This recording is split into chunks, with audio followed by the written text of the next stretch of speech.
bonjour. C'est vrai que l'horaire n'est pas tout à fait adapté. C'est vrai que je suis habitué à des salles un petit peu plus conséquentes. Mais c'est la qualité qui est là, donc comme ça, il n'y aura pas de problème. Donc le sujet d'aujourd'hui, c'est bien sûr avoir ou ne pas avoir de cholestérol. Comme vous le savez, bien sûr, il y a une grande polémique, non pas sur le cholestérol en tant que tel, mais c'est surtout sur les médicaments qu'on appelle les statines, bien entendu. Et c'est vrai, pour rejoindre certains détracteurs des statines, c'est vrai que le problème des maladies cardiovasculaires, ce n'est pas un problème uniquement de cholestérol. Le cholestérol à lui seul ne pourrait pas créer des pathologies cardiovasculaires. C'est le cholestérol plus éventuellement certains déchets par manque d'élimination au niveau émonctoriel. Et c'est ce que je vais essayer de vous démontrer. Mais avant, on va essayer de voir ce que sont les lipides et ce qu'est le cholestérol en tant que tel.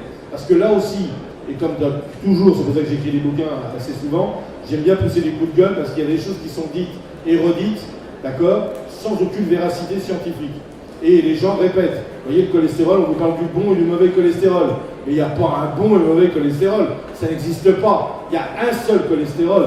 Et ce cholestérol, il sert à des fins, bien sûr, organiques, hyper importantes, que nous allons essayer de voir. Ce n'est pas le cholestérol qu'il faut combattre, c'est les véhicules du cholestérol.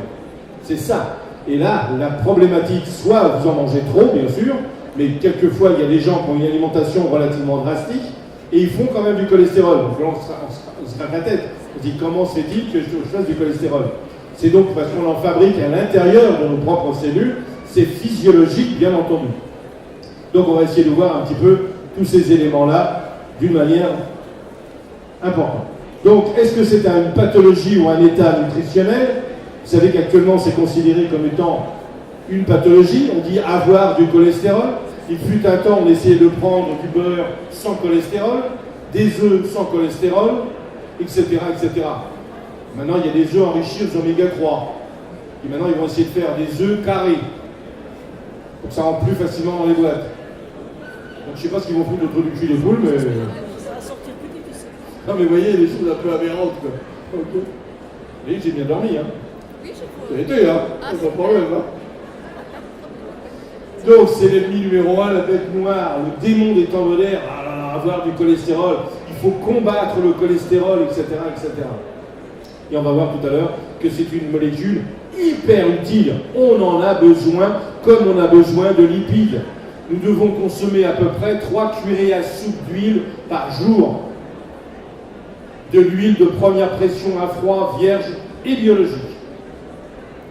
Et comme je disais hier, c'est vrai que la plupart du temps, les gens, ils prennent plus soin de leur voiture avec une huile 15W40 multigraphique plutôt que de leur corps. Et ça, c'est complètement aberrant. C'est notre corps qui est beaucoup plus important que la bagnole. Donc, c'est un élément indispensable à l'homéostasie, c'est-à-dire les équilibres permanents. Le corps est en équilibre, on l'a vu hier déjà, avec l'équilibre acido-basique. Donc, quelques petites généralités sur l'utilité des lipides. Alors sachez d'abord en généralité que 4% de la population générale sont atteints d'anomalies du taux de lipides circulants. 4% de la population française. Donc vous voyez, ça représente quand même beaucoup, hein, en pourcentage. Calculé sur 65 millions, je crois qu'on est à peu près 4%. Donc vous voyez qu'il y a du boulot pour les naturaux, hein, même s'ils en doutent. Alors ce qu'on appelle une hyperlipidémie, c'est le taux élevé de lipides dans le sang et qui inclut bien sûr le cholestérol et les triglycérides. Par contre, il est normal d'avoir une hypertriglycéride dans certaines conditions. Je vous écoute. Je vais vous faire bosser un peu, moi. On va voir si vous avez bien dormi, vous. Là, quand vous faites un jeûne. Dans quelques instants, à 11h15, précisément, en salle de conférence numéro 2. Donc, quand vous faites un jeûne, automatiquement, vous libérez vos graisses. Donc, il y a momentanément un taux de lipides dans le sang qui est un peu plus élevé qu'à la norme. C'est physiologique. Et aussi, c'est physiologique, notamment chez les femmes enceintes, qui ont un taux de lipides supérieur pour nourrir le cerveau de bébé. C'est pour ça que, quand on regarde les analyses sanguines, urinaires ou quoi que ce soit, il faut les regarder avec un certain détachement et une certaine clinique. Et non pas interpréter cela. Moi je le vois, les gens quand ils viennent en consultation, ils m'apportent leurs analyses sanguines et urinaires, ils ont pris un stabilo et hop, à chaque fois c'était en dehors des normes. Mais ça ne veut rien dire. Si c'est une personne qui est en jeûne ou qui est en grossesse, il est normal que son taux de lipide augmente. Donc il faut savoir interpréter en fonction de ça. Peut-être qu'un jour j'aurai l'occasion de faire une conférence sur les analyses sanguines et urinaires, à l'interprétation tout à chacun, bien entendu, ça va de soi. Mais il n'y a rien d'hyper compliqué non plus. Et comprendre pourquoi, quand j'ai tel ou tel élément qui est en hausse ou en baisse, à quoi ça peut vous faire penser. C'est important. Alors ce qu'on appelle une hypocholestérolémie, bien sûr c'est l'inverse, c'est le risque sévère nécessitant une prise de conscience individuelle et des dispositions alimentaires, voire médicales quelquefois, en hypercholestérolémie. Alors, j'ai eu un lapsus tout à l'heure, j'ai dit hypocholestérolémie. On est bien d'accord? Hypocholestérolémie, c'est vrai aussi qu'on s'est aperçu, il y a des études qui ont été faites, que les gens qui sont en hypocholestérolémie ont un taux de cancer plus élevé que les autres. Donc on a besoin de cholestérol, on a besoin de lipides. Si vous n'avez pas compris, c'est qu'il y a un problème. Cause de mortalité, regardez un peu, regardez les maladies de l'appareil circulatoire, 36,4%. On est compte un petit peu? Les tumeurs, 31%. Et c'est vrai que lorsqu'on pose la question aux gens, ils ont beaucoup plus peur du cancer que des maladies cardiovasculaires. Et pourtant, ça tue plus de gens que les cancers. Donc vous voyez, il y a encore une disproportion encore entre les gens. Alors quelques données, 3 millions de Français sont coronariens. Les coronaires sont les artères qui alimentent le cœur. On a 4 cavités, donc on a 4 coronaires qui apportent de l'oxygène au niveau de notre cœur, mais aussi des nutriments, protéines, glucides, lipides, vitamines, oligo-éléments, etc. Ce sont les coronaires. Et lorsque les coronaires sont bouchés, le muscle cardiaque n'est plus alimenté ni en oxygène ni en nutriments. Et dans ces cas-là, un muscle qui n'est pas alimenté ni en oxygène ni en nutriments, qu'est-ce qui se passe? Il meurt. Il se nécrose. C'est ce qu'on appelle un infarctus du myocarde. Infarctus, ça veut dire bouilli. C'est vrai, étymologiquement. Et quand c'est bouché, qu'est-ce qu'on fait? On débouche. Deux possibilités. Soit on met des petits ressorts, des petits stents, pour essayer de dilater un petit peu l'artère coronaire, d'accord, pour que le sang puisse passer plus facilement. Mais il y a un risque. C'est que les dépôts, éventuellement, des plaques d'athérome se détachent. Et éventuellement, ils puissent aller à droite, à gauche et boucher une autre artère. Et faire des embolies.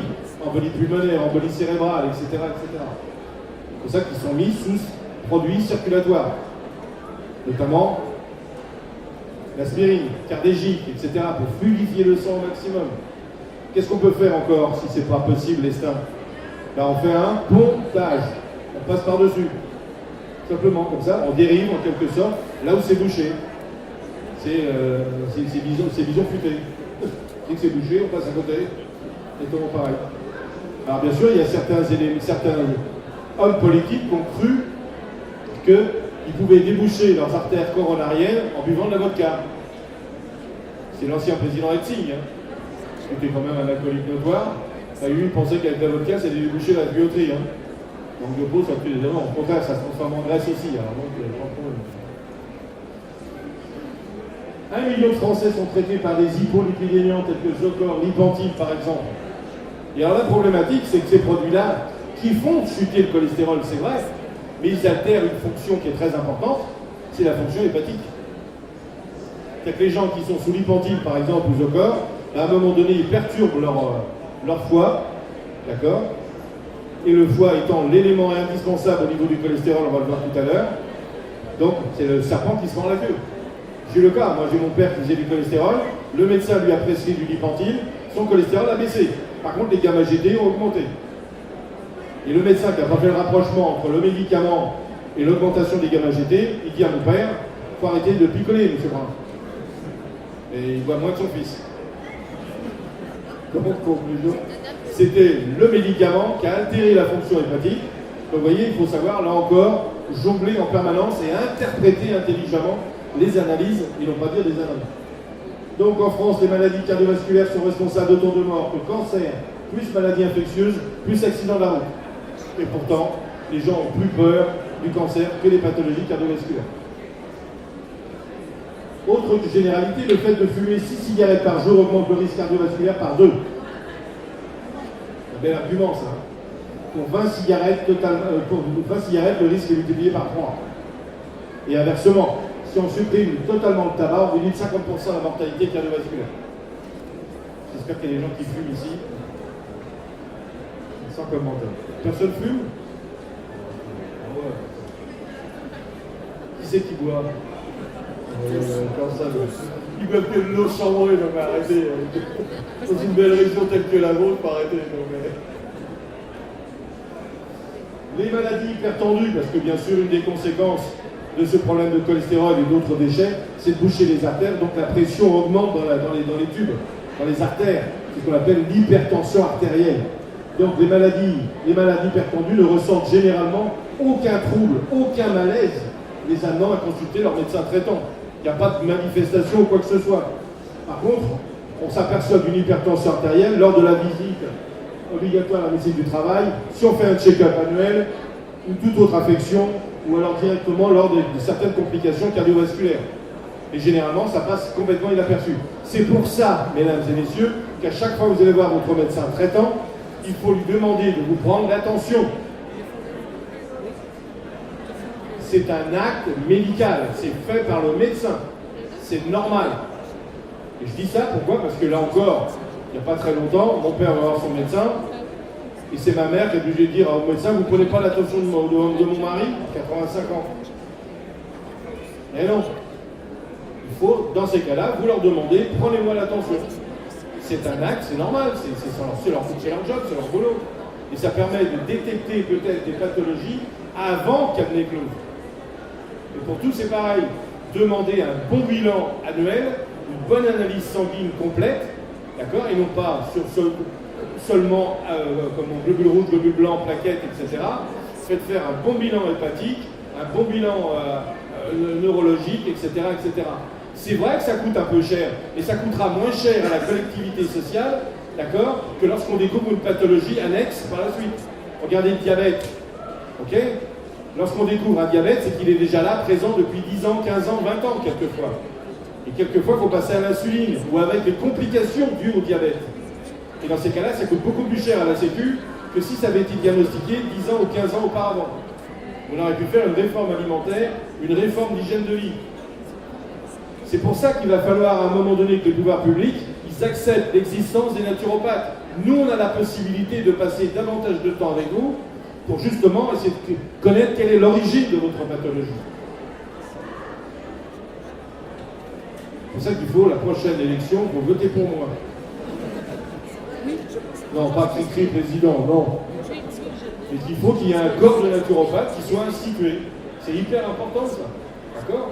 Avec des gens compétents, bien entendu. Hein. Alors, quand je dis compétents, bien sûr, c'est dans un seul mot. Hein. Parce qu'il y en a, ils sont cons et pétants, ça c'est sûr et certain. Ils aiment parler des naturaux. Alors, le diabète, bien sûr, je vais vous en parler, il favorise l'agrégation des plaquettes sanguines, donc qui est un des facteurs de la coagulation, donc ça bouche la tuyauterie. D'accord? Donc éventuellement des thromboses. D'où l'intérêt de faire la glycémie à jeun. Et si la glycémie à jeun est un peu élevée, on fait faire ce qu'on appelle l'hémoglobine glyquée, qui donne à peu près la glycémie sur 120 jours. Et si ce n'est pas encore suffisant, on va faire un dosage de l'insuline. Et si ce n'est pas encore suffisant, il faut faire un dosage éventuellement du chrome. Vous voyez, il y a plein d'analyses à faire comme ça, avant de diagnostiquer un diabète. Non, mais... Oui, je suis en pleine forme. Ensuite, un autre élément très important également, le stress. Le stress, par exemple, que j'ai face à vous, je sécrète des catécholamines. Dès le matin. Et les catécholamines, notamment l'adrénaline, d'accord, elles favorisent la vasoconstriction des vaisseaux sanguins. D'où augmentation de la tension. Là, en ce moment, j'ai de la tension à cause de vous. Non, bon, c'est tout. Augmentation de la pression sanguine, accélération du cœur. Si vous saviez comme mon cœur bat pour vous. Oui. Avec bien sûr les conséquences pathologiques annexes qui le savent. Alors, bien sûr, ces lipides, puisqu'on parle du cholestérol, ce sont des éléments ubiquitaires. Ubiquitaires, ça veut dire quoi? Ça veut dire qu'on les trouve partout dans l'organisme, sans exception, notamment au niveau de votre cerveau. 60 à 70% de la fraction du cerveau est fait de lipides. Vous vous rendez compte? Même chez les blondes.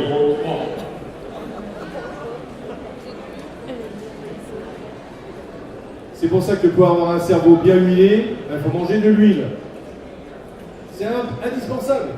Et si je vous dis ça, c'est qu'il y a plein de gens qui vous disent « Ah non, non, je ne prends pas d'huile parce que je vais grossir. » Non, ce n'est pas les huiles qui font grossir, c'est quand on fait cuire les huiles. Là, on grossit, oui. Et les huiles de première pression à froid, vierges et biologiques, crues, ça ne fait pas grossir. Au contraire, c'est anti-angoisse, anti-anxiété, antidépressif, etc., etc. Alors bien sûr, comme vous le savez, on a classifié ces lipides en saturés, monoinsaturés et polyinsaturés. Saturés, c'est-à-dire qu'ils ne peuvent plus bouger, ils ne peuvent plus s'oxygéner, ils ne peuvent plus rancir, ils ne peuvent plus s'oxyder. Quand on est saturé, c'est qu'on en a jusque-là. C'est ce que vous aurez tout à l'heure à la fin de la conférence. Vous serez saturé. Monoinsaturé, c'est qu'il y a une possibilité. Et polyinsaturé, c'est qu'il y a énormément de possibilités d'oxydation. Quand vous prenez par exemple un beurre hydrogéné, il ne peut plus bouger puisqu'il a été hydrogéné. Vous le laissez dans la cuisine comme ça, même à l'air, il ne rancit pas. Il ne peut pas rancir puisqu'il n'y a plus de possibilité d'oxydation. Si je prends une huile au contraire polyinsaturée telle que l'huile de noix, ben ça s'achète en petits flacons de 2000 litres parce que ça s'oxyde très vite. Je vais vous donner un petit truc. Si vous achetez des huiles, vous mettez une pompe, vous savez comme on met pour le pinard, quand on n'a pas fini la bouteille. Vous mettez une pompe juste à l'entrée de la bouteille et vous pompez, ça retire l'oxygène, et après vous mettez un bouchon, ce qui fait que l'huile comme ça ne pourra pas s'oxyder. On n'a pas tout perdu. Tout l'intérêt d'avoir une pompe à pinard. Donc les lipides devraient être présents dans notre ration alimentaire quotidienne entre 30 et 35%. Le problème il est, c'est qu'actuellement, on est plutôt à 40-45% de graisse. Parce que les graisses, elles sont partout, elles se cachent. Alors l'idéal, ça serait d'avoir un tiers de saturé, un tiers de mono et un tiers de polyinsaturé. Ça sera l'idéal. Actuellement, c'est 60% de saturé, 30% de mono et 10% de polyinsaturé seulement. Je ne parle pas de nous ici, parce que nous sommes une élite. On a pris conscience de certaines choses et que vous avez bien sûr tous des huiles de première pression à froid, vierges et biologiques, bien entendu. Mais le grand public, en général, ils achètent plutôt des huiles bon marché, qui ne coûtent pas cher, c'est vrai, mais qui sont de piètre qualité.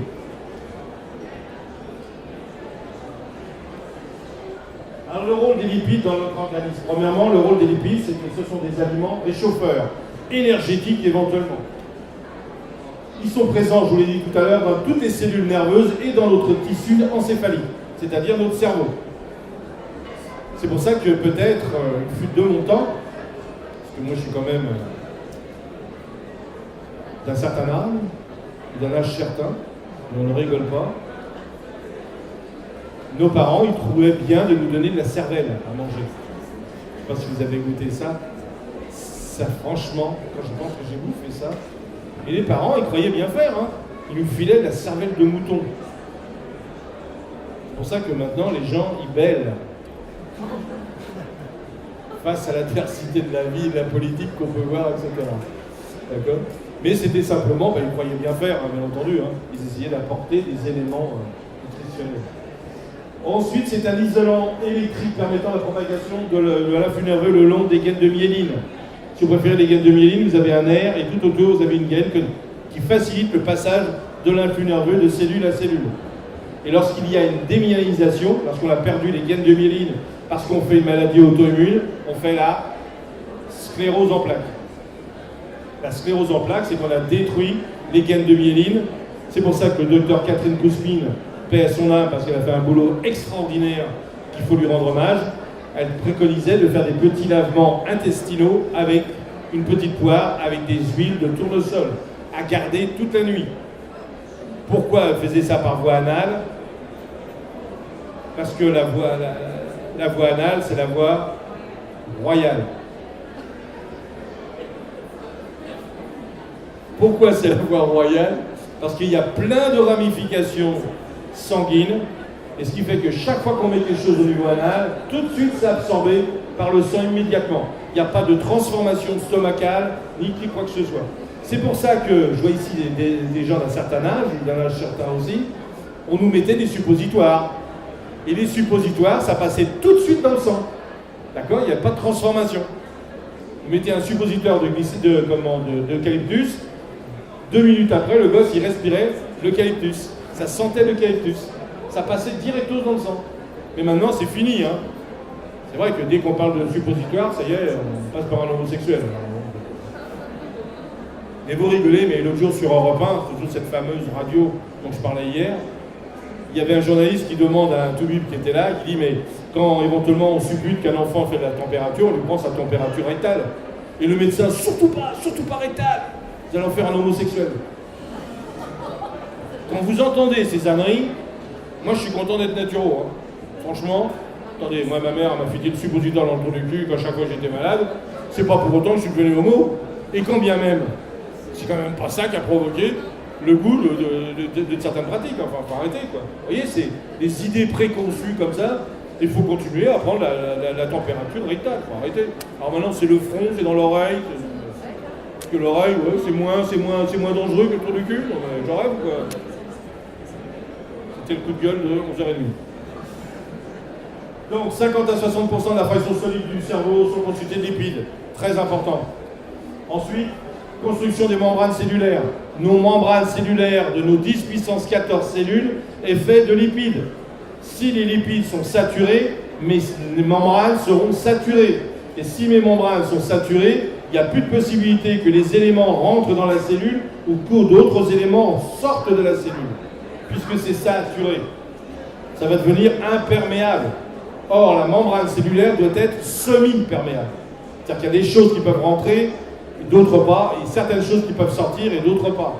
Et ça, c'est absolument fondamental. C'est pour ça que c'est hyper important, la consommation de lipides pour les membranes cellulaires. Au niveau des mitochondries du noyau, si on retrouve encore des lipides, fabrication des hormones, notamment cortisone dérivées, hormones sexuelles féminines, masculines, mais aussi le placenta. D'où l'importance pour la maman qui est enceinte de manger des lipides. 4 cuillerées à soupe pour les femmes enceintes. Cru. Eh oui.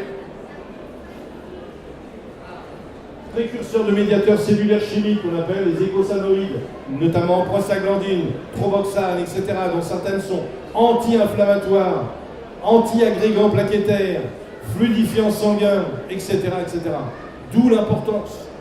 Encore, prévention donc des maladies cardiovasculaires et de la viscosité sanguine.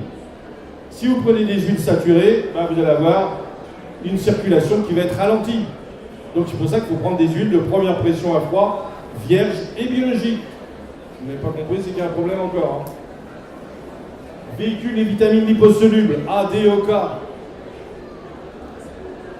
Vitamine A, les muqueuses, vitamine D pour le calcium, vitamine E, antioxydante et calcium, c'est la vitamine de la coagulation. Et pourquoi on l'a appelée K? Parce qu'elle a été découverte par un Danois et que, en danois, coagulation, ça se dit coagulation. Je vous jure que c'est vrai en plus, hein. C'est pas des vannes. Il y a plein de choses comme ça qu'il faut démystifier.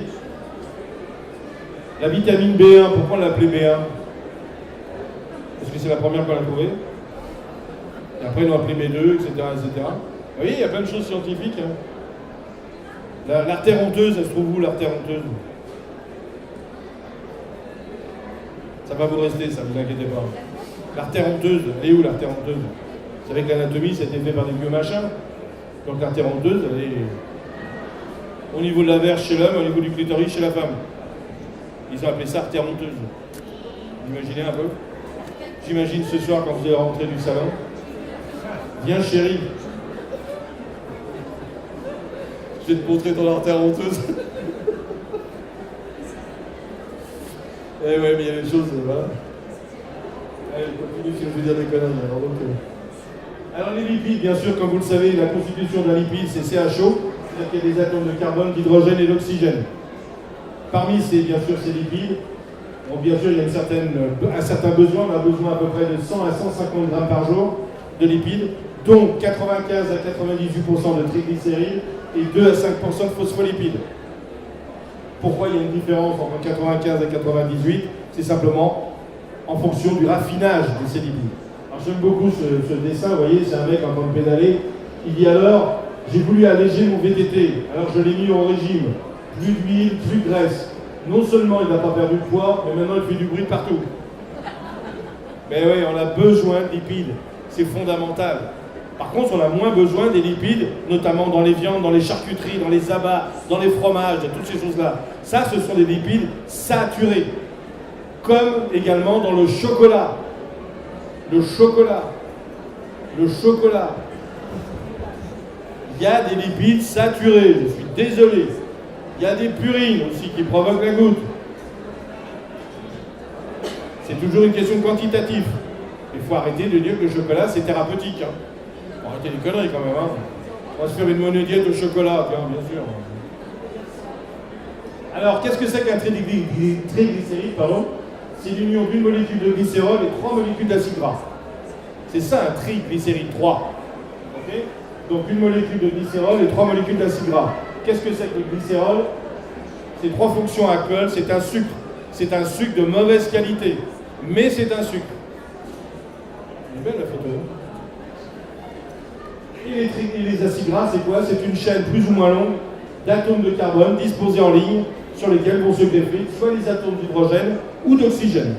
C'est pour ça qu'on les schématise toujours comme ça. Mis bout à bout, vous voyez. Alors vous voyez celui-ci là, par exemple, il est saturé. Il n'y a pas de possibilité en vrai. C'est saturé par l'hydrogène. C'est ce qu'on appelle un acide gras saturé. Ce que je vous disais tout à l'heure, quand vous prenez du beurre hydrogéné, il a été hydrogéné avec donc de l'hydrogène. On a forcé les molécules à être saturées avec de l'hydrogène. Et c'est un beurre qui ne bouge plus. Il ne rancit pas. Il ne peut pas rancir puisqu'il ne peut plus y avoir d'oxygène. Par contre, si je prends notamment l'huile d'olive, vous voyez, j'ai une possibilité ici. C'est-à-dire que c'est une huile qui peut s'oxyder éventuellement légèrement. L'huile d'olive, elle est monoinsaturée. C'est pour ça qu'il faut la faire cuire, on peut, mais pas trop non plus, à faible. Et puis le mieux, ça serait de manger, bien sûr, sans huile, dans la poêle.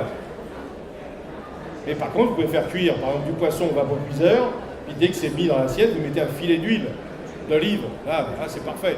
Il faut essayer d'éviter, je dis, dans la mesure du possible.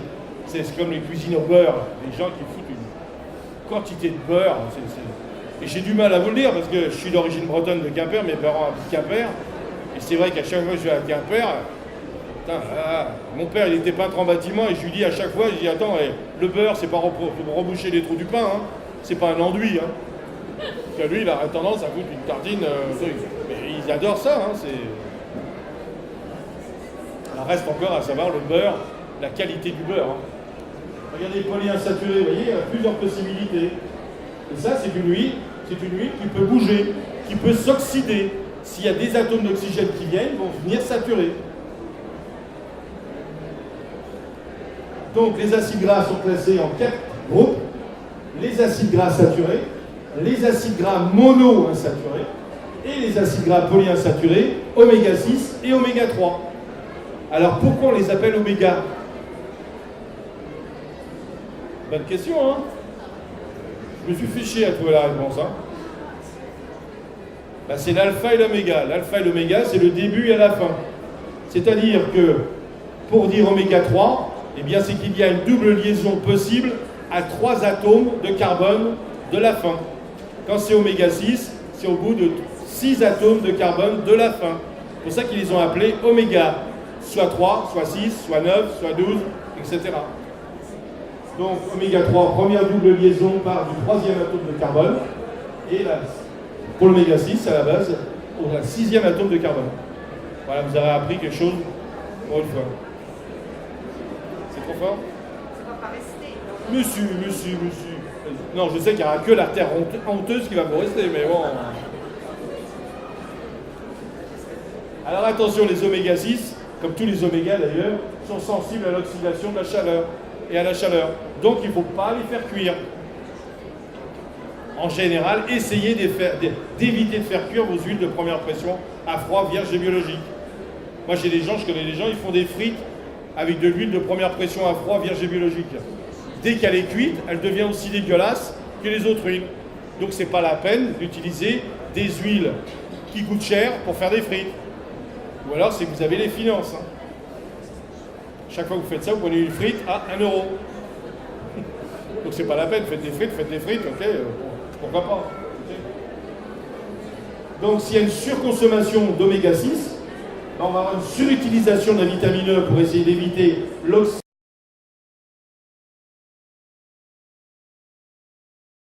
des éléments qui vont perturber encore. Il y a un risque élevé de risque de plaque d'athérome et élévation de certains cancers, notamment celui du sein. Là encore, c'est pour ça qu'il faut un juste équilibre en permanence. Alors les oméga 3, eux, par contre, qui sont insuffisamment apportés de par notre alimentation, on les trouve où? On les trouve sous forme de DHA et de PA, notamment dans les poissons gras. On devrait consommer davantage de poissons. Alors, je vous mets en garde tout de suite, c'est que on n'a pas toujours la possibilité d'aller chez le poissonnier pour acheter du poisson. Puis maintenant, il y a une grosse problématique. C'est que maintenant, la glace sur laquelle reposent les poissons, ce sont des glaces qui sont traitées aux antibiotiques. Ce qui fait comme ça, le poisson ne pourrit pas. Et ça permet de garder le poisson plus longtemps. C'est pour ça que, bon, moi qui n'ai pas le temps, parce que je suis souvent en conférence le samedi et le dimanche, donc pour aller faire mon marché, c'est délicat, j'achète du poisson surgelé en mer. Et là, au moins, c'est des glaces totalement différentes.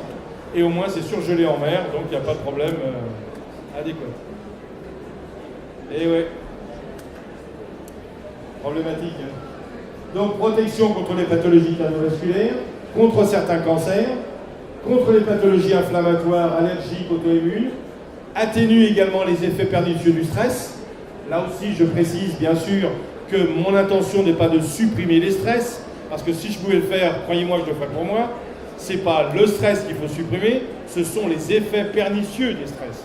Donc il faut savoir gérer ces stress. Et se regarder dans la glace, comme je vous disais hier, très important. Et vous regardez, vous dites, est-ce que ça vaut vraiment le coup, je me fous le carafon en l'air pour ça? Quand on voit des gens qui sortent de leur voiture, mais vraiment dans un état, on a l'impression que c'est un truc, parce qu'ils ont une éraflure sur leur utérus à roulette, d'accord? Ou alors parce qu'ils ont eu un coup de klaxon ou un truc comme ça. Je vais vous raconter une petite anecdote avant de continuer. Un jour, j'habitais à Saint-Maur à l'époque, à région parisienne. Et je suis quand même pas quelqu'un de... Moi, la zénitude, je connais pas trop, hein, c'est pas trop mon truc. Ok? Je suis quelqu'un d'assez speed. Donc, même en voiture, je démarre relativement tôt, rapidos, au feu. Et là, j'étais au feu, là, ce coup, le feu passe au vert. J'ai même pas eu le temps d'enclencher la première vitesse, qu'il y a un mec à klaxonner derrière moi. Donc, j'ai mis le frein à main, je suis descendu, j'ai fait le tour de la voiture, comme si je regardais s'il se passait quelque chose, quoi. J'ai regardé la personne, le mec, il fumait derrière, hein, je peux vous assurer qu'il était des trucs. Après, je suis remonté dans la voiture, bien sûr, le feu était passé au rouge entre-temps. Hein. Donc le mec était vachement... Il fumait, le mec. Hein. Non, mais vous voyez, à un moment donné, ça prend des proportions complètement débiles, quoi. Faut arrêter, quoi. C'est Paris, région parisienne. On est compte que moi, le matin, quand je donne des cours à 9h à Paris, au Sénato, là, à la gare du Nord, je pars à 6h30 de Versailles. 6h30, 7h moins le quart. Sinon, l'autoroute est bouchée, elle est déjà plus ou moins bouchée. Le périph', n'en parlons pas. Alors comme ça, j'arrive, il est 7h15, 7h30 dans les locaux, mais bon, moi j'ai moins de stress. Vous voyez, on peut trouver des moyens pour moins se stresser. C'est tout. Bon, sauf hier où j'ai attendu un coup de téléphone, hier soir, mais qui n'est jamais venu. J'aime bien. Mais non, mais je vous regarde parce qu'hier soir, je vous ai dit que je vous aimais, alors donc je Allez, il faut bien rigoler. Donc améliore la fluidité également des membranes cellulaires du cerveau. Vous voyez, à part ça, les oméga 3, ça ne va rien. Hein. Il renforce le système immunitaire, il favorise la construction osseuse, il participe au développement à la physiologie de la rétine. Vous vous rendez compte? Les yeux, on en a besoin. Améliore l'élasticité de la peau, contribue à la régulation hormonale, notamment chez les femmes. Ben oui, vous êtes des petites hormones ambulantes, hein, pendant toute la première période de votre vie. Et alors, je vais vous poser une question, tiens, encore. Lorsque vous sécrétez des hormones, ces hormones, elles ont une action cible. Et dès que l'action a eu lieu, il faut que ces hormones, vieilles, cougar, ne prenez pas mal. Il faut qu'elles soient détruites, hein, on est bien d'accord? Eh ouais. Et d'après vous, qui détruit ces vieilles hormones conservées pour être remplacées par des nouvelles? C'est le foie. C'est le foie qui détruit ces hormones, qui les transforme pour ensuite être éliminées au niveau urinaire. Mais qui, quand il a un problème hormonal, va voir l'état du foie? Parce que si mon foie ne fonctionne pas correctement, je ne détruis pas mes vieilles hormones, mais comme j'en produis à nouveau des nouvelles, je vais me retrouver en hyper oestrogénie, progestéronémie ou autre chose. Et quand je suis en hypo, peut-être que mon foie fait trop son travail. Mais vous voyez, mais personne ne va voir. Quand vous avez un dérèglement hormonal, tout de suite, médoc. Ou alors, certains naturaux, entre guillemets, ils vous filent des plantes. Gatillier, hachis, millefeuille, grémille, etc. Ce sont des plantes hormonales. Mais il faut d'abord peut-être aller voir le foie, si le foie n'est pas en souffrance avant. Comment ça? Vous voyez un peu la manière de travailler. Ce que je vous fais là, ça c'est de la vraie naturopathie. C'est pas la médecine douce. C'est de la naturopathie. Non mais... Aide au développement et à la construction du cerveau et du tissu nerveux du bébé. Eh oui, donc très important pour la femme enceinte de consommer des huiles de première pression à froid, vierge et biologique, je le répète, calculées à soupe, pour que le bébé il ait un développement de son cerveau correct. Et bien sûr, ne plus fumer. Moi, quand je vois des femmes qui sont enceintes et qui fument, putain, ça me fait mal, quoi. Il y avait une belle publicité à un moment donné, je ne sais pas si vous l'aviez vu, c'est une femme qui était stylisée, on voyait son gros ventre, elle avait la clope à la bouche, et le bébé qui était à l'intérieur, on le voyait avec la clope à la bouche aussi, quoi. C'était, ben ouais, mais c'est ça en fait, hein. Faut pas non plus se leurrer, quoi. Voilà, regardez, c'est pas beau ça, c'est pas bon. Formidable ça. Donc 60% de la masse du cerveau est constituée de lipides. Alors à titre indicatif, il y a deux produits que moi j'aime bien conseiller en consultation, c'est le laboratoire Pilège qui font ça. C'est Omégabian, EPA et Omégabian DHA. C'est-à-dire que ce sont des petites capsules d'huile qui sont enrichies en EPA, en DHA. Si c'est enrichi en EPA, c'est pour l'anxiété et la dépression. Si c'est enrichi en DHA, c'est plus la dépression post-grossesse, les affections neurodégénératives et les problèmes de vision. Donc éventuellement, quelquefois, quand on ne prend pas suffisamment d'huile, le naturopathe il peut vous conseiller ce genre de produit. Alors les sources alimentaires, bien sûr, ce sont les huiles et puis les poissons. Les besoins de la population oméga 3 sont encore insuffisamment couverts. Et on peut rajouter certaines huiles dans l'alimentation, c'est facile. Moi je dis toujours, c'est onagre et bourrache, olive et colza de base. Puis après on peut rajouter de la caméline, de la périlla, etc. Il y a toutes possibilités. L'huile de lin, l'huile de noix. Après c'est à vous de choisir, faire des mélanges si vous avez envie. Il faut changer un peu, il ne faut pas rester toujours dans la même routine. C'est ce que je reproche un peu aux gens, c'est ça, quoi. Hein, c'est comme les gens qui, moi je les vois en cours, ils prennent toujours la même place en classe. Il faut changer un peu. À table c'est pareil, il faut changer aussi un petit peu.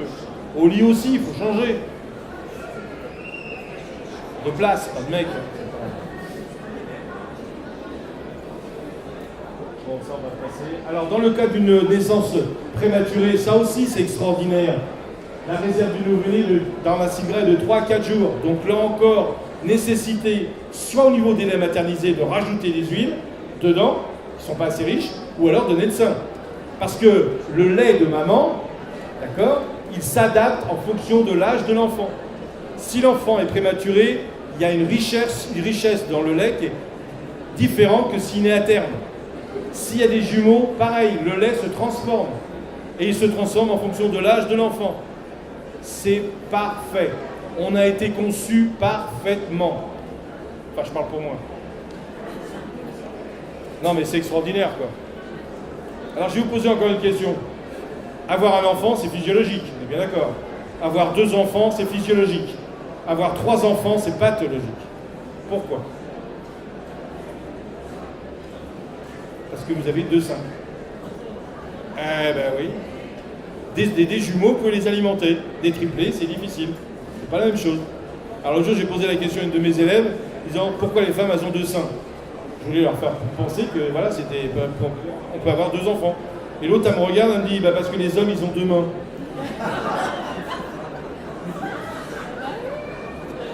Faut dire que j'avais tendu la perche, hein, c'est vrai qu'ils commencent à me connaître un petit peu au niveau des connades, il n'y a aucun problème.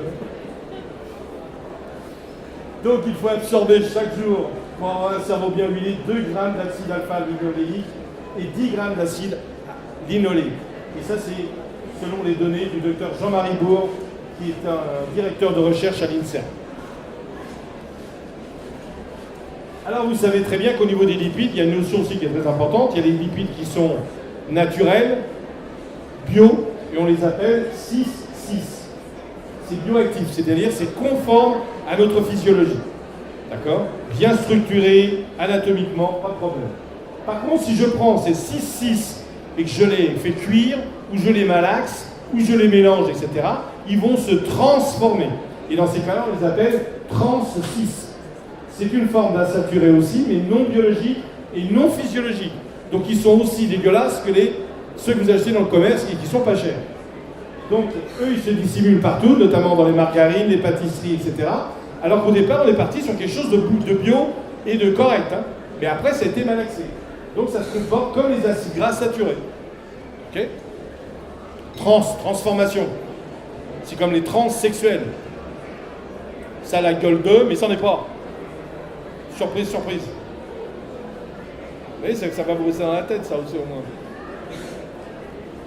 Alors la destinée, bien sûr, c'est pour fabriquer, bien sûr, des réserves, pour fabriquer également, bien sûr, le cerveau, les membranes, tout ce qu'on a vu tout à l'heure. Alors, hormis dans ces lipides, on a vu qu'il y avait des triglycérides, mais il y a aussi des phospholipides. Ces phospholipides peuvent être apportés par l'alimentation, 2 à 4 grammes. Ils peuvent être apportés également par la desquamation de nos intestins. Tous les jours, il y a des cellules intestinales qui meurent et qui libèrent dans le sang, bien sûr, des phospholipides qui les constituent. Et après, ces cellules vont être renouvelées en permanence.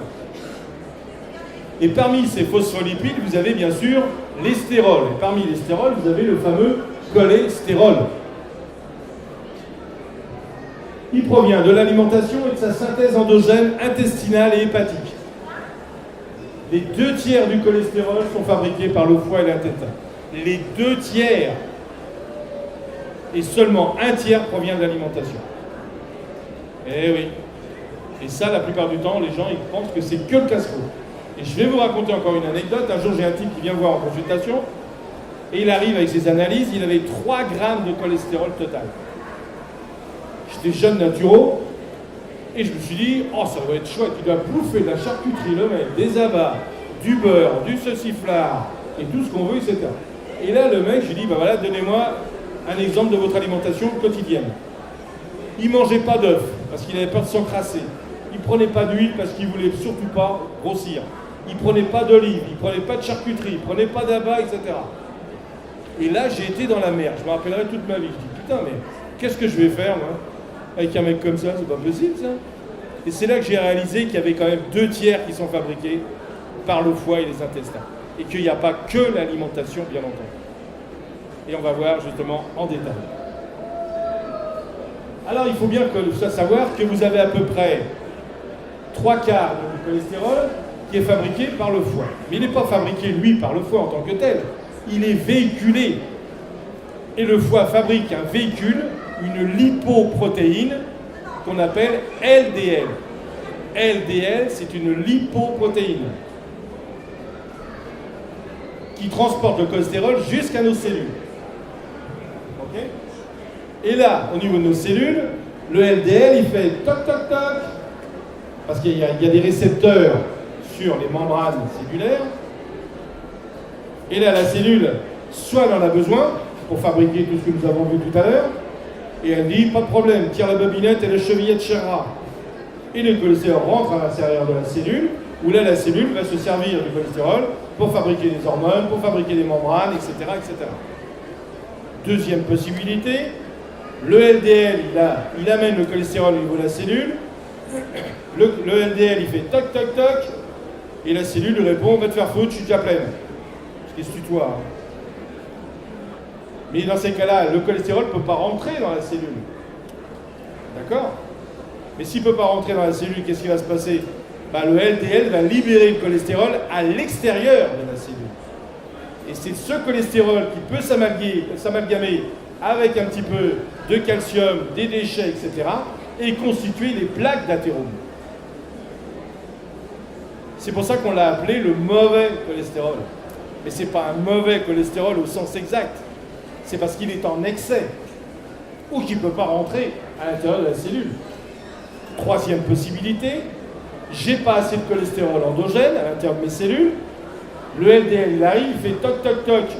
Ouais, mais le problème c'est qu'il n'y a pas de serrure. Eh ouais, sur les membranes cellulaires, il y a des serrures à LDL. Là, il n'y en a pas. Parce qu'il y a un manque de protéines. Pourquoi il y a un manque de protéines? Peut-être que j'en consomme pas assez, peut-être que je l'absorbe pas assez, peut-être que je l'assimile pas assez, ou peut-être que je perds mes protéines. Vous voyez toutes les questions qu'il faut se poser avant de diagnostiquer un problème de cholestérol. Peut-être que j'ai pas assez de protéines parce que je perds les protéines par les reins. Si je pisse des protéines, bingo, c'est pas un problème de cholestérol, c'est un problème rénal. Et donc la thérapeutique ne sera pas la même. Vous voyez? C'est pour ça qu'il ne faut pas aller trop vite. C'est pour ça qu'il faut faire des examens, ils sont faits pour ça. Je pense, puis j'agis, mais je ne fonctionne pas. Parce que les gens qui fonctionnent sont des fonctionnaires.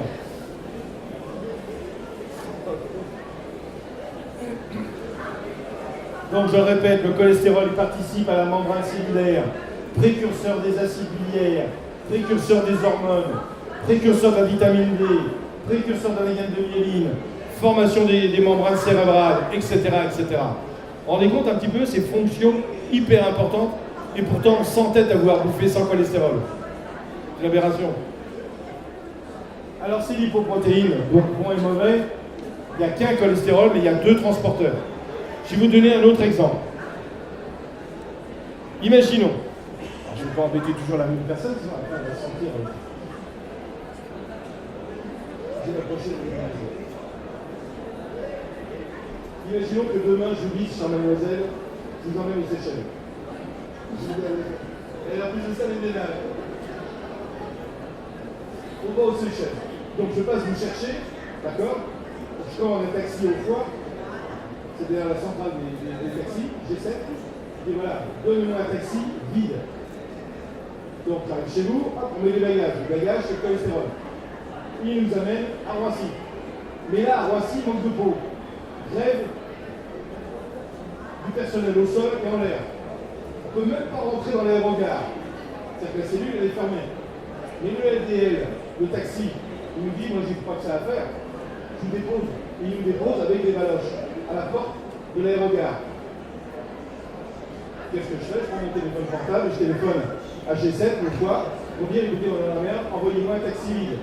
Et le foie va fabriquer un taxi vide qui s'appelle HDL. Et c'est ce taxi vide qui va venir nous chercher l'aérogare, on met les bagages dedans, et là, le HDL qui est rempli de cholestérol, il ramène le taxi au foie, où là, ça va être dégradé sous forme de bile.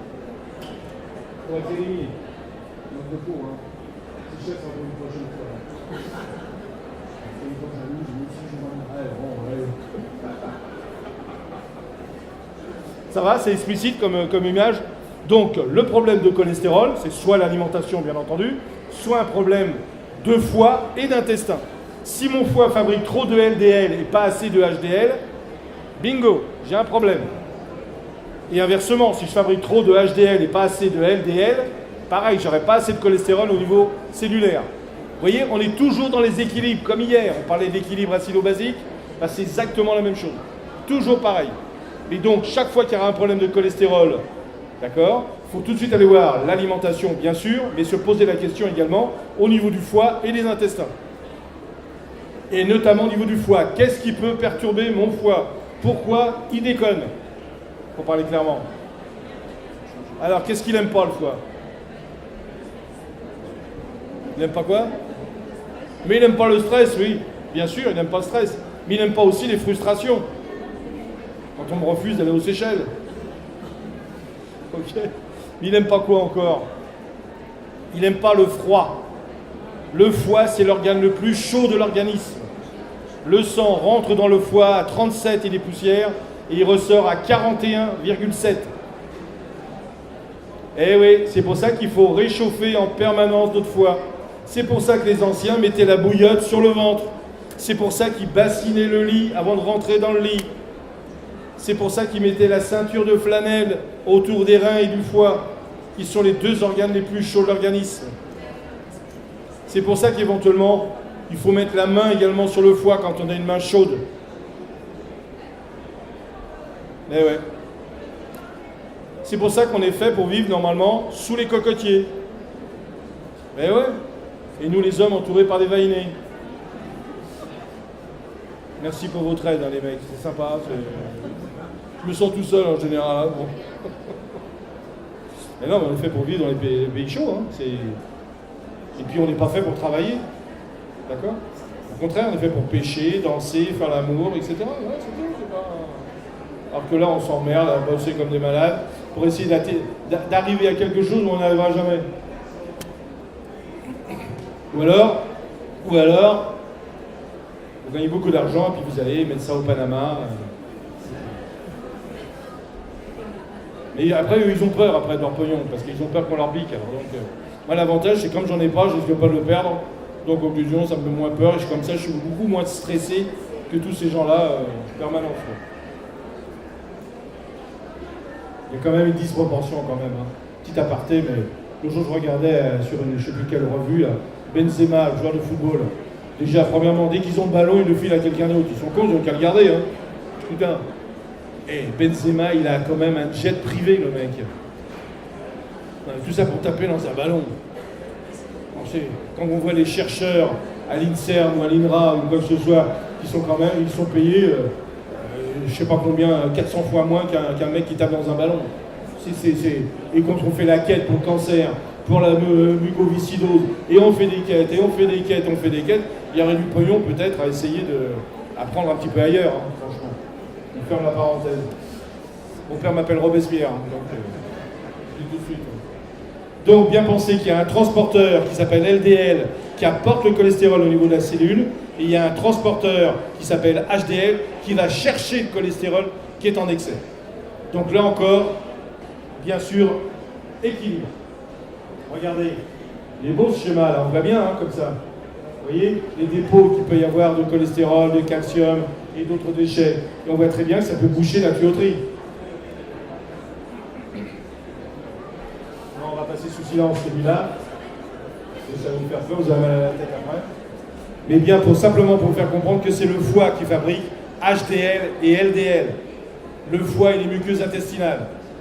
C'est pour ça qu'il faut vraiment, s'il y a une plaque tournante vraiment très importante à respecter, d'accord, c'est le foie, le foie, le foie. Mes élèves, c'est ce que je leur dis toujours. Je leur dis, quand je vous pose une question, vous répondez foie, compote de pommes, douche rectale, et exercice physique, vous avez votre examen. Et quand ils arrivent en 3e ou 4e année, ils me disent, mais putain, t'avais raison, hein, parce que la plaque tournante, elle est là. C'est pour ça que j'ai sorti un bouquin qui part comme des petits pains sur le foie, parce qu'on n'en prend pas suffisamment soin de ce foie. Il n'y a pas que l'alimentation. Il a besoin de rire et de plaisir, le foie, et de passion. Eh ouais, il a besoin de chaleur, sous les Seychelles, avec le petit chaperon rouge. On ne voyait pas, hein. Bon, ça va. Alors, au niveau de la cellule, regardez ce que je voulais simplement vous montrer par ce schéma-là. Ce sont des schémas qui proviennent du prix Nobel de médecine. Hein. Le mec, il a eu le prix Nobel de médecine pour cette expérimentation. Ici, regardez, vous avez une enzyme à l'intérieur de toutes nos cellules, mais principalement au niveau hépatique et intestinal. C'est une enzyme qui régule le cholestérol endogène. C'est-à-dire que si j'en apporte pas assez de cholestérol, cette enzyme qu'on appelle la HMG-CoA réductase va produire du cholestérol. Et inversement, si j'en apporte de trop, la HMG-CoA réductase va freiner la production de cholestérol. C'est l'équilibre encore. Le problème il est, c'est quand j'ai un problème hépatique ou intestinal, cette HMG-CoA réductase perd bien sûr tout contrôle. Et je vais produire davantage de cholestérol à l'intérieur de mes cellules. Eh bien, quand vous prenez des statines, eh bien, les statines inhibent la HMG-CoA réductase. C'est pour ça qu'ils disent que les statines sont hypocholestérolémiques. Le seul problème, c'est que les statines peuvent provoquer des effets secondaires, notamment au niveau musculaire. Alors après, il faut se poser la question, si j'ai du cholestérol endogène, soit parce que j'ai mon foie et mes intestins qui ne fonctionnent pas correctement, ou alors, peut-être que j'ai trop de cholestérol d'une manière génétique, familiale. Ah. Alors dans ces cas-là, qu'est-ce que je peux faire?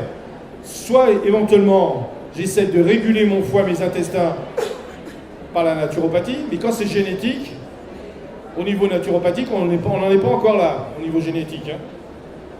Et dans ces cas-là, peut-être qu'il faut mieux prendre de la levure de riz rouge avec du coenzyme Q10, qui a les mêmes effets que la statine sur le cholestérol endogène, mais qui n'a pas les inconvénients des statines.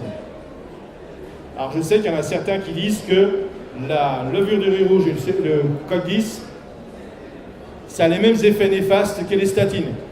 Mais n'empêche que ça a été utilisé depuis des millénaires par toutes les médecines traditionnelles, la levure de riz rouge, sans pour autant qu'il y ait eu autant de problématiques avec les statines synthétiques. Alors que là, c'est un produit naturel. Puis ensuite, on est dans un état particulier où on ne peut pas faire autrement que prendre quelque chose. Donc on a le choix, quand c'est un cholestérolémie familiale ou génétique, qu'est-ce que je fais? Je laisse la personne courir un risque cardiovasculaire ou je lui donne ou des statines ou la levure de riz rouge. Eh bien moi, je ne prends pas le risque, je file la levure de riz rouge. J'ai pas le choix. Je suis pas Dieu le Père, je suis qu'un de ses fils. Si je pouvais réaliser des prouesses, ça serait merveilleux. Mais voilà, c'est clair, c'est pas le choix. L'idéal, c'est de ne pas prendre ni levure, ni statine. Mais dans ces cas-là, il faut être parfait, comme moi.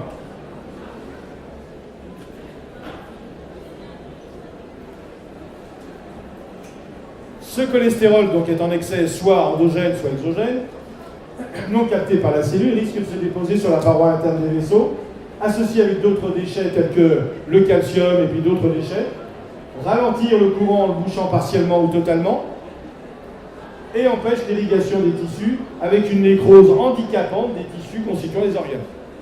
Et ouais, tous nos organes ont besoin d'être irrigués en permanence. Et s'il y a un manque d'irrigation, bien entendu, les tissus meurent, ils se nécrosent. Donc je répète, le LDL a un rôle épurateur, tandis que le LDL a un rôle de transporteur. Vous voyez, ce n'est pas la même notion que bon et mauvais cholestérol. Ça aussi, c'est une mauvaise dénomination. Donc un équilibre entre ces deux lipoprotéines est indispensable. Toujours pareil, équilibre, équilibre, équilibre. Alors bien sûr, le taux de cholestérol total qu'on peut faire généralement, c'est une donnée insuffisante, parce que vous pouvez très bien avoir 2,50 g de cholestérol total, mais si le rapport HDL-LDL est correct, il n'y a pas de problématique en soi. Il faut être vigilant. Et inversement, vous pouvez peut-être avoir 1,90 g de cholestérol total, mais avoir un mauvais rapport HDL-LDL. Et là, il y a un risque cardiovasculaire aussi. Donc vous voyez, l'un dans l'autre, attention, prudence.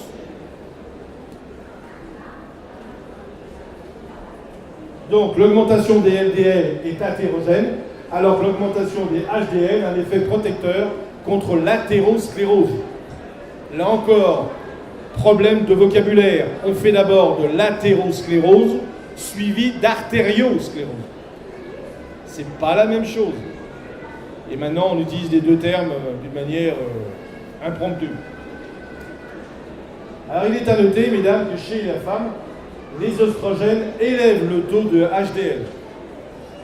C'est pour ça que vous êtes protégés pendant votre période génitale des pathologies cardiovasculaires. Vous faites moins de pathologies cardiovasculaires en période génitale. Et bien sûr, à la ménopause, le taux des HDL baisse puisqu'il y a moins d'oestrogènes. Et donc les risques de pathologies cardiovasculaires rejoignent le pourcentage des hommes. C'est normal, merde. Vous déconnez. Eh ouais, vous êtes protégés. Hein. Mais après, Tintin. Vous pas comme ça, vous. Alors, notez aussi que durant la grossesse, je vous l'ai dit tout à l'heure, le taux de lipides augmente. Ce phénomène est réversible après l'accouchement si la femme était normolipidémique avant la gestation. Mais il est normal que momentanément, les lipides augmentent dans le sang. C'est pour alimenter bébé. Alors il y a un autre élément qu'on ne peut pas passer sous silence quand on parle du cholestérol, c'est la lécithine. La lécithine qui est un précurseur des prostaglandines PGE3, d'accord, qui sont anti-inflammatoires, anti-agrégants plaquettaires et fluidifiants sanguins. Mais la lécithine, c'est aussi un phospholipide principal du cerveau. Dans les œufs. C'est pour ça qu'il est complètement aberrant quand moi je vois des gens qui ont vu leur médecin, on leur dit, le médecin m'a dit pas plus d'un œuf par semaine. Mais dans l'œuf, il y a de la lécithine. Or, la lécithine est anti-cholestérolémiante. Donc, elle est protectrice. Donc, vous pouvez manger 2 œufs par jour sans aucun problème. Bio. Et à la coque si possible. Bien sûr, si vous faites une omelette et que vous mettez une demi-plaquette de beurre pour faire vos œufs au plat, là, ça fait monter le cholestérol, bien sûr. Mais l'œuf en tant que tel n'est pas... Il y a du cholestérol, mais il y a la lécithine, donc ça compense. Aucun problème. Vous voyez, il y a des choses comme ça qui sont répétées à n'en plus finir. Alors, quelle est la composition de cette lécithine? Il y a les acides gras essentiels. Et elle est fabriquée par qui? Vous répondez le foie, bien sûr. Et quelles sont les vertus? Grand pouvoir émulsifiant, prévient la précipitation du cholestérol et des graisses saturées. Mais le problème, c'est que pour produire de la lécithine au niveau du foie, il faut des acides gras essentiels qui soient suffisants. Vous voyez, c'est le serpent qui se mord la queue. Il faut en manger suffisamment pour que le foie puisse faire cette fonction anti-cholestérolémiante. Donc, en l'absence d'acides gras essentiels, le cholestérol va se lier avec des acides gras saturés, va se mélanger, et ça va faire des sels peu solubles qui peuvent se déposer sur la paroi interne des vaisseaux, se déposer sur la peau, se déposer sur les muqueuses ou former des calculs biliaires. C'est pour ça qu'un des signes d'un problème de lipides et de cholestérol en général, on a des petits dépôts jaunâtres, notamment sur les paupières supérieures ou inférieures, ou au coin des yeux, des petits dépôts de graisse, ou au niveau des tendons, au niveau des tendons extenseurs, au niveau des doigts, ou au niveau du talon d'Achille, etc. Ça fait un peu comme le poulet de Bresse. Comparaison, vous avez tous ouvert un poulet de Bresse, vous avez vu, il y avait plein de dépôts jaunâtres, et quelquefois, sur certaines personnes, on peut voir ce genre de choses, notamment chez les personnes d'un certain âge. Alors les valeurs, vous voyez, c'est entre 1,90 et 2 grammes de vin à peu près. Alors après, on va pas passer sous silence ce genre de démonstration, mais c'est simplement d'avoir un équilibre entre HDL et LDL. Et ça, vous les avez sur les analyses. Vous avez vu que maintenant, les laboratoires sont obligés de mettre leurs références. Vous avez vos normes à vous et les normes du laboratoire. Ce qui permet comme ça de faire la comparaison entre les deux. Alors les risques, bien sûr, c'est l'athérome, bien entendu. Les signes, on l'a vu tout à l'heure, c'est les petits dépôts jaunâtres. Alors il faut aussi prendre en considération les facteurs prédisposants, notamment au niveau familial. Est-ce qu'au niveau familial, il y a des accidents vasculaires cérébraux, cardiaques, coronariens? Oui, quand on arrive parmi nous, un enfant, il n'est pas pur. Il y a 50% d'hérédité de maman, 50% d'hérédité de papa. Eh oui, ça aussi, il faut prendre en considération. D'accord? Et ça, je dis ça pour les gens qui n'ont pas encore d'enfants. Il ne faut pas faire un enfant avec n'importe qui. Faire un enfant avec des gens qui soient sains, naturopathes de préférence. Faut arrêter, j'en ai déjà 4 déjà. J'ai suffisamment travaillé pour la France, donc pas de problème. Bien sûr, voir si éventuellement dans la famille il n'y a pas d'hypertension artérielle, s'il y a de l'obésité, une hypercholestérolémie familiale, du diabète, etc. C'est pour ça que chaque fois que vous allez voir un naturopathe, il passe beaucoup de temps à vous questionner. Ça fait un peu Gestapo, mais c'est très important pour savoir exactement quelle est la source de votre problème. Plutôt que d'aller à droite, à gauche, filer, alors vous allez prendre un petit peu tel produit. Tout à l'heure, j'ai pensé à vous avant la conférence, je suis allé chercher de l'ail des ours. Après, j'ai acheté 3 pots. C'est bon. Je penserai à moi ce soir quand je vais rentrer à Versailles avec des petits toasts grillés, avec un petit verre de Gewürztraminer vendange tardive. Non, je plaisante. Mais voilà. Et c'est vrai que l'ail des ours est anti-cholestérolémiante. Mais attention, si je ne fais pas attention au reste, ou si j'ai éventuellement de l'obésité ou du diabète ou quoi que ce soit, ça ne solutionnera pas le problème. On est bien d'accord. Voir également au niveau de mes antécédents personnels. Est-ce qu'il y a du tabagisme? Est-ce qu'il y a de l'alcoolisme? Est-ce qu'il y a des prises d'hormones? Eh ouais, la pilule, c'est un médicament, la pilule. D'accord? C'est un médicament de confort et de plaisir, mais ça est un médicament. On a découvert ça quand il y a eu le problème de Diane, je ne sais plus combien, là. On a découvert que c'était un médoc. Vous vous rendez compte? Toutes les femmes qui prennent la pilule depuis X temps, on fout leur foie en l'air, foutent leur système immunitaire en l'air, sont carencées en zinc, en magnésium et en vitamine B. Eh oui. Alors vous savez ce que vous allez faire ce soir? Vous allez faire ce que vous allez faire ce soir. Vous allez dire, on a vu un barbu complètement siphonné là. Il nous a dit que maintenant il y avait la pilule pour hommes. Et vous dites à votre mec, écoute chérie, moi j'en ai marre, ça fait quand même déjà 5 ans, 10 ans, 15 ans, ou peut-être plus, que je prends la pilule. Est-ce que tu accepterais à ton tour d'être carencé en zinc, magnésium, vitamine B, etc., etc. J'ai fait le coup avec mes élèves. Le lendemain, ils sont revenus, ils m'ont dit non, non, il n'y a aucun mec qui a accepté de prendre la pilule pour homme, si elle existait. C'est-à-dire que tous les mecs, c'est des enfoirés. On préfère vous laisser vous intoxiquer pendant toute votre vie plutôt que de prendre notre virilité. D'accord? Essayez ce soir. Qui prend la pilule? Toi, tu prends la pilule des cours, c'est bon. Non, mais c'est vrai, quoi. C'est... D'autant plus que maintenant, quand on vient de rencontrer quelqu'un, pilule ou pas pilule, il faut des capotes. Hein. Double capote avec des bretelles. Hein. Ah ouais, pour éviter qu'elle se barre, hein, parce que sinon... Ah non, mais c'est ça le truc. Hein. Vous avez vu en attendant que là, maintenant, avec le sida, les jeunes, maintenant, ils font moins attention encore. Hein. Un jour, il y avait un jeune qui parlait à la radio, il disait « Oh non, mais c'est pas grave si je l'ai, parce que comment il y a des médocs maintenant. » Enfin, c'est dingue, c'est irresponsable, ça. C'est pour ça qu'il faut marteler ça au niveau des jeunes, capote, capote, capote, capote. Puis après, quand on est en plus ou moins en couple, on fait avant aussi un test de dépistage du HIV. C'est au moins, c'est ça l'amour, hein. C'est de montrer à l'autre qu'on est prêt à faire quelque chose. On est prêt à faire quelque chose pour éviter ce genre de transmission. Le problème maintenant, c'est qu'avec la pilule, entre parenthèses, vous n'avez pas connu ça parce que vous êtes jeune, ok, pour certains ici. Bah ouais, mais après avoir un rapport, déjà, on ne couchait pas le premier soir, hein. Il fallait ramer, hein. Pour arriver à passer de la verticale à l'horizontale, ça se passait pas comme maintenant, quoi, hein. Ok. Et puis ensuite, quand on avait eu un rapport, qu'est-ce que faisait la madame? Elle se levait, elle allait se laver. Il y avait les bidets.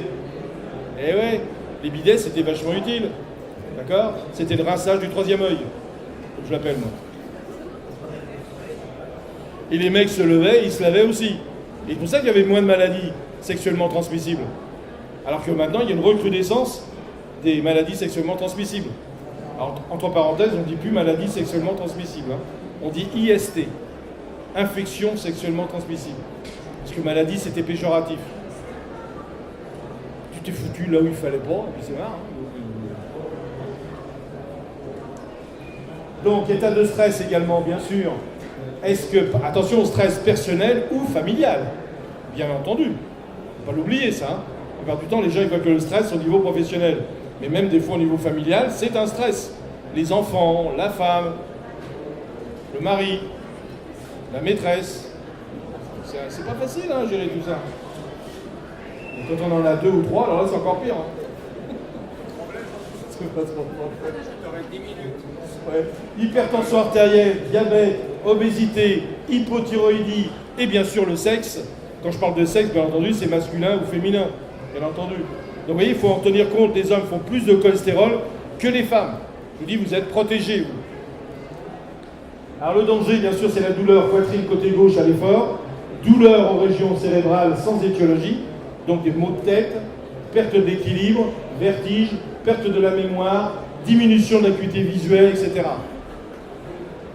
Douleur au niveau des membres inférieurs aussi, quand les artères sont plus ou moins bouchées.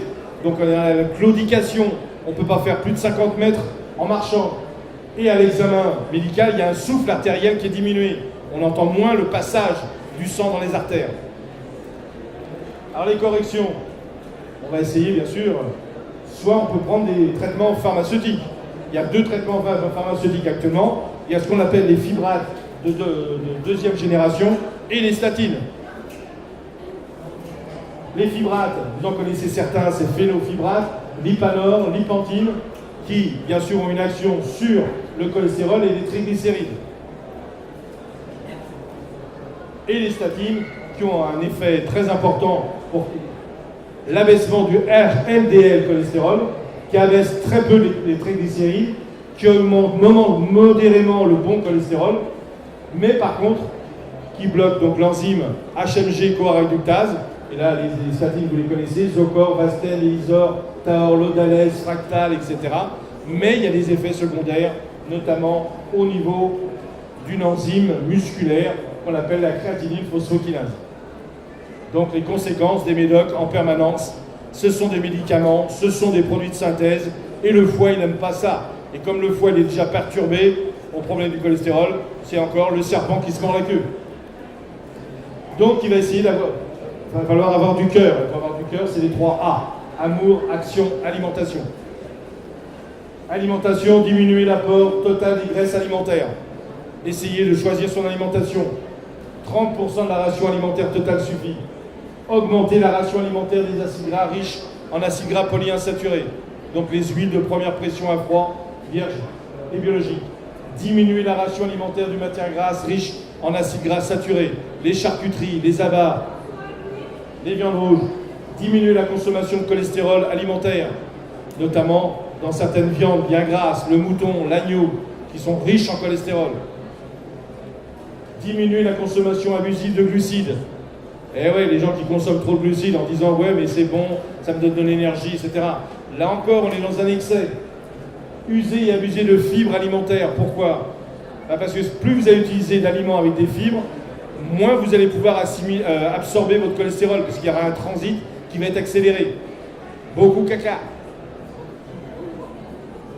Ah ouais, parlons clairement, pas la peine d'aller... Vous allez parler des fesses. Quand j'ai sorti mon bouquin sur chuchoter votre intestin, j'avais rédigé donc le manuscrit, j'ai envoyé ça à la maison d'édition qui me l'avait commandé, mais à un moment donné, à force de répéter les matières fécales, les fesses, les selles, etc., alors c'est toujours le même truc et ça répète. Alors, à un moment donné, j'ai marqué comment avoir un beau caca. Toujours comme ça, comment faire un beau caca, enfin bref, etc. En me disant, la maison d'édition, elle va... Ah non, elle a tout laissé tel que. C'est impec, vraiment. Et le mec qui a fait les dessins, je ne sais pas si vous avez feuilleté, le mec qui a fait les dessins, il a vraiment senti l'ironie dans tous mes propos, etc. Il a fait des dessins mais absolument géniaux. La manière d'aller à la selle, etc., c'est absolument fondamental, quoi. Comment vous devrez aller faire ce petit caca normalement ? Assis ou debout ? Accroupi, ouais, mais bien sûr, bien sûr. Bah oui, parce que maintenant les toilettes, on est assis. Il y en a qui restent des heures dans les chiottes, hein. Là, ils lisent dans les toilettes. Vous vous rendez compte ? C'est pas le lieu pour lire. Moi j'ai connu un mec qui avait fait installer sa télévision dans les toilettes. Je suppute qu'il voulait pas faire la vaisselle, hein, parce que franchement, pas possible. Et les toilettes sont trop hautes. Elles devraient être beaucoup plus basses. Plus elles sont basses, plus ça permet d'avoir une sorte de... On ferme l'angle au niveau intestinal. C'est pour ça qu'il faut mettre un petit coussin ou un petit tabouret, ou alors des gros bouquins. Pas les miens, hein, ceux de mes confrères, mais pas les miens. D'accord ? Et comme ça permet... Et on se penche en avant. C'est ce qu'on fait avec les enfants. Les enfants, quand ils sont tout petits, après manger, on les met sur le pot. Donc ils sont très bas. Puis ensuite, on leur met des petits schtroumpfs par terre. Et ils vont chercher les petits schtroumpfs. Donc ce qui fait que ça fait une contraction en même temps. Et à un moment donné... Ben ouais. Là, nous, c'est pareil. Devant ces toilettes, vous mettez des gros bouquins, puis vous penchez en avant, vous mettez des petits schtroumpfs par terre, que vous essayez d'aller chercher. Et vous voyez, il faut pouvoir parler de pipi, caca, ça fait partie de la vie, hein. L'autre jour, j'ai fait une conférence, il y a 2 ans, ouais, j'ai fait une conférence au Salon de médecine d'Eus, et j'ai parlé des gaz intestinaux, et j'avais dit que le pape, il avait des gaz intestinaux, et que les bonnes sœurs aussi. Je rentre chez moi, j'avais un texto d'1 page, hein, je peux vous assurer, dans lequel on me disait « Ouais, votre conférence, monsieur Brun, toujours intéressante, on se marre bien, etc. Mais par contre, vous manquez de respect pour le pape et les nonnes. » Donc j'ai attendu à peu près une journée pour répondre, pour ne pas répondre du tac au tac. Et j'ai répondu que je sache, le pape n'est pas issu, d'accord ? Il est issu d'un coït ininterrompu par papa et maman pape, hein. Il n'est pas d'essence divine, le moins qu'on puisse dire. Et la preuve, c'est qu'il fait des gaz, c'est qu'il fait des bulles encycliques. Hein.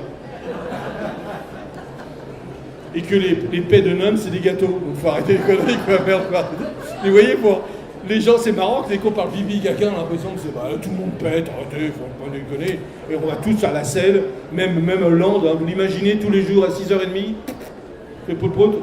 Non mais attendez, faut arrêter, c'est tous pareil. Alors il y a certains aliments aussi qui peuvent être anticholestérolémiants, notamment l'ail et l'oignon. Voilà 2 aliments qu'il faut prendre régulièrement. De l'ail, si on le supporte bien sûr, ça va de soi, mais cru, pas cuit. Et bien sûr l'idéal, avant de partir aux Seychelles, c'est qu'on en mange tous les 2. Ça va de soi. Hein, et l'oignon, bien sûr l'oignon cru, ça va de soi. L'oignon cru, il est moins gazogène que l'oignon cuit. Des petites rondelles d'oignon dans la salade, l'oignon violet, rouge, il est légèrement sucré. Merveille de merveille. On peut consommer des oignons aussi, ou les anciens vont peut-être m'approuver là-dessus. C'est, vous savez, on met ça dans une terrine, c'est des filets de hareng trempés dans l'huile, on met des petites rondelles d'oignon, des rondelles de carottes, un petit peu de genièvre, de clous de girofle, on peut mettre un petit peu de thym, de laurier, etc. On laisse macérer. Puis le soir, quand vous rentrez, que vous n'avez pas envie de faire la popote, vous prenez 1 ou 2 filets de hareng avec des patates chaudes, quelques feuilles de salade, vous avez un plat. C'est le plat le plus antioxydant qui existe. Vous voyez, et ça va vite et ça coûte pas cher. Je vous donne une autre recette encore. Allez, vous faites une bonne salade verte, d'accord, des patates chaudes et un bon morceau de chèvre. Vous avez un repas encore le soir qui est tout à fait adapté et qui va vite. Il ne faut pas faire de la cuisine à laboratoire. D'accord? Moi, quand je rentre, en général, de mes cours ou quoi que ce soit, je rentre, il est 19h30, 20h. Pensez que j'ai envie de faire des petits légumes à l'étouffer. Et après, je vais manger à 22h, c'est pas mieux non plus. Donc il faut que ça aille vite. Par contre, si je reçois mes enfants, ou si je reçois un petit chaperon rouge, bah là, je vais mettre des petits plats dans les rangs, etc. M'en veuillez pas, mademoiselle. Certains aliments également, l'avoine, soja, fèves, qui sont également, bien sûr, recommandés. Faire des monodiètes. Hier, je vous en ai parlé, on peut faire une monodiète à la compote de pommes, une monodiète à la pomme de terre, on peut faire une monodiète au jus de légumes, etc., etc. Il y a toute possibilité. Pas au chocolat, bien entendu. Ça va de soi. Ok ? Un soir par semaine ou 2 soirs par semaine. Pas la peine de vouloir en faire de trop, parce qu'après, on n'a pas trop envie. Hein. Et ensuite, bien sûr, supprimer les aliments poisons. Donc, essayer de supprimer ou limiter tout ce qui est café, alcool, sucre, chocolat, limonade, Coca-Cola. On essaye de diminuer. D'accord ? Surtout le Coca-Cola. Voilà. Faire un commentaire. Des viandes grasses aussi qui contiennent un acide aminé soufré qu'on appelle la méthionine, qui se transforme en homocystéine, qui a un pouvoir hétérogène. Donc, diminuer la viande rouge également. Et si vous devez en consommer 1 fois, 2 fois par semaine, pas plus, et de bonne qualité. Et maintenant, il va falloir essayer de savoir comment l'animal a été tué maintenant. Parce que franchement, ça prend des proportions. Mais c'est inhumain, franchement, c'est... On devrait les prendre et puis les foutre au crochet de boucher, ces gens-là. C'est incroyable, quoi.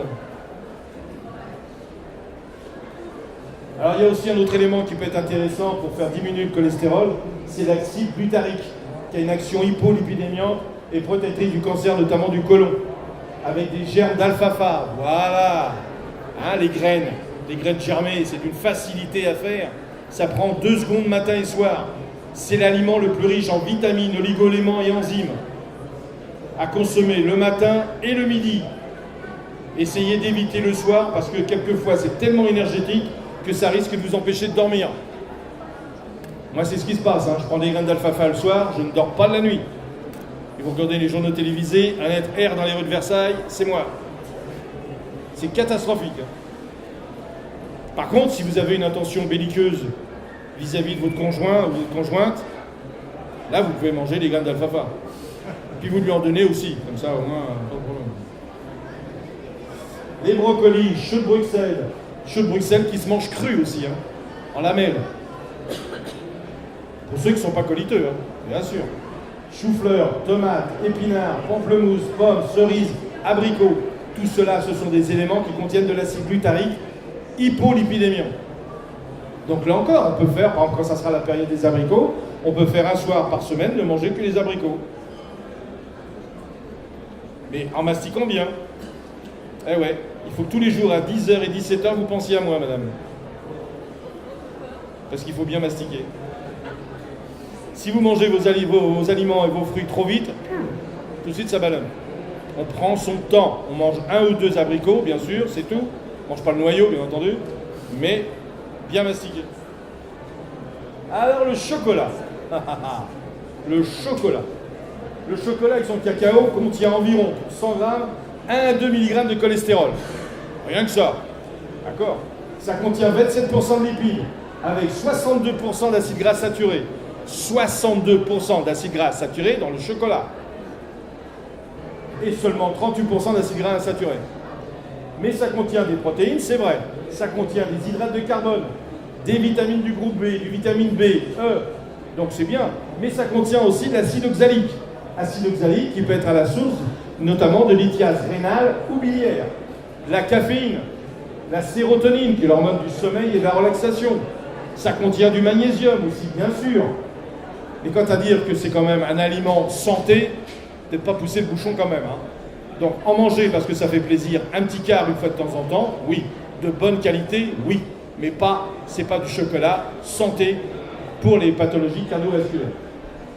Ensuite, être actif, bien sûr, physiquement et mentalement. Je répète que l'activité physique doit être une récréation, un moyen et un moment privilégié permettant de renouer des liens intimes avec notre corps. Pas beau ça? Dit comme ça. Et travailler intellectuellement doit être un plaisir. Apprendre doit être un plaisir. Mais ce qui est supérieur à apprendre, c'est comprendre. Et là, c'est pas la même chose. Il y a des gens qui connaissent le bottin par cœur. Hein. Ouais, mais par contre, à part ça, il n'y a rien d'autre. Hein. Donc, faire tout avec plaisir engendre des réactions organiques compatibles avec la santé authentique. Et bien sûr, avoir beaucoup d'amour pour ses contemporains et faire l'amour, parce que l'amour est comme un boomerang, il revient. Ben ouais, plus on apporte de l'amour, plus ça revient, c'est automatique, hein, ça ne peut pas être autrement. D'accord. Ensuite, complément alimentaire, certaines huiles de première pression à froid, vierge et biologique. Donc là, vous trouvez ça dans tous les magasins de nutrition. D'accord? Donc changez, il faut savoir un peu. Voilà, c'est comme l'alimentation. Vous ne mangez pas toujours la même chose. Inventez, soyez inventif. C'est comme en amour, ça. Sinon, c'est comment ça commence, on sait comment c'est fini. Hein. Toujours pareil. C'est pour ça que Sacha Guitry disait que le meilleur moment dans l'amour, c'est quand on monte l'escalier. Ah ouais, ce sont les préliminaires, bien entendu. Des vitamines A, E, B3, B11, etc. Un complexe. Et on trouve où les vitamines B, notamment, pour le système nerveux? Dans le germe de blé. Voilà, rien de plus simple. Vous achetez un grand paquet, ça coûte 2-3 euros. Ok, bien, vous en mettez un petit peu sur votre alimentation, ça va vous faire un apport de vitamine B supplémentaire. Les oligo-éléments, des antioxydants aussi, surtout dans notre société hyper stressante. Donc essayez de prendre des éléments soit en magasin de nutrition, soit une alimentation diversifiée. Les plantes, je vous en ai cité tout à l'heure, l'ail des ours, l'aubépine, gui, olivier, pervenche, gonfréna. Mais je fais exprès pour vous donner des compléments alimentaires, simplement pourquoi? Parce que sinon après vous faites de l'automédication. Moi ce que je préfère c'est que vous fassiez d'abord une réforme d'hygiène de vie, alimentaire, psy, exercice physique, hydro, les 4 techniques majeures en naturopathie, et après vous pourrez prendre des compléments alimentaires. Parce que la plupart du temps, les gens ils veulent prendre des petites pilules, mais rien changer. Et moi, c'est pas mon rôle. Et il y a un autre élément que j'aime beaucoup aussi, bien sûr, ce sont les huiles de poisson des mers froides. La lécithine, vous pouvez en prendre, et vous avez des substances lipotrophes, c'est-à-dire qui capturent les lipides en excès, qu'on appelle cholineositol. Vous avez la levure de riz rouge dont je vous ai parlé tout à l'heure, qui peut être momentanément et peut-être quelquefois, quand on ne peut pas faire autrement, quand c'est familial, quand c'est génétique, ça sera un moindre mal plutôt que de prendre des statines, ça sera toujours mieux. Et puis vous avez un autre élément que j'aime beaucoup, que je vous propose sur le stand, ça s'appelle l'huile de Harlem. L'huile de Harlem, c'est l'essence de térébenthine, du soufre et du lin. L'essence de térébenthine, c'est du pain maritime, c'est un désinfectant intestinal, urinaire, pulmonaire et cutané. C'est pas l'essence de térébenthine qu'on met dans les peintures, hein, n'ayez pas peur. Hein. C'est l'essence de pain maritime. Ça contient également du soufre. Pourquoi le soufre? Parce que c'est un draineur hépatique, donc bon pour le cholestérol, C'est un régénérateur du cartilage osseux qui est composé de soufre, et en même temps, ça aide à la synthèse d'une enzyme antioxydante, rajeunissante, et là je vois les femmes, ça commence à briller, qui s'appelle le glutathion peroxydase. C'est-à-dire que si l'année prochaine je reviens à Besançon et que je vois certaines personnes avec une sucette dans la bouche, c'est que vous avez outrepassé mes prescriptions. Hein. Et il y a la chlorophylle pour apporter l'oxygène au niveau de l'intestin. C'est un produit qui date de 500 ans à peu près. D'accord ? Haarlem, c'était une ville des Pays-Bas. Et ils ont trouvé, justement, ils voulaient transformer le plomb en or. Donc ils mettaient du soufre. Et c'est comme ça qu'est née cette huile de Haarlem, qui est gastro-résistante, donc il n'y a pas de renvoi de térébenthine. Et la posologie, c'est de prendre une capsule le soir au coucher pendant une semaine, et après on passe à 2 capsules le soir au coucher. La seule précaution qu'il faut avoir, on peut faire ça par cure, hein, mais la seule précaution qu'il faut avoir, c'est que le lendemain matin, quand vous allez pisser, ça sent la térébenthine. Donc il ne faut pas vous balader avec une allumette dans les toilettes. Hein. Allez, conclusion. Donc vous avez bien compris qu'une partie du cholestérol provient directement de l'alimentation, mais l'essentiel est fabriqué par le foie et par les intestins. Je vous remercie de votre attention et je vous présente également mes derniers ouvrages que j'aurai le plaisir de vous dédicacer si vous avez cette envie. Merci beaucoup, au plaisir.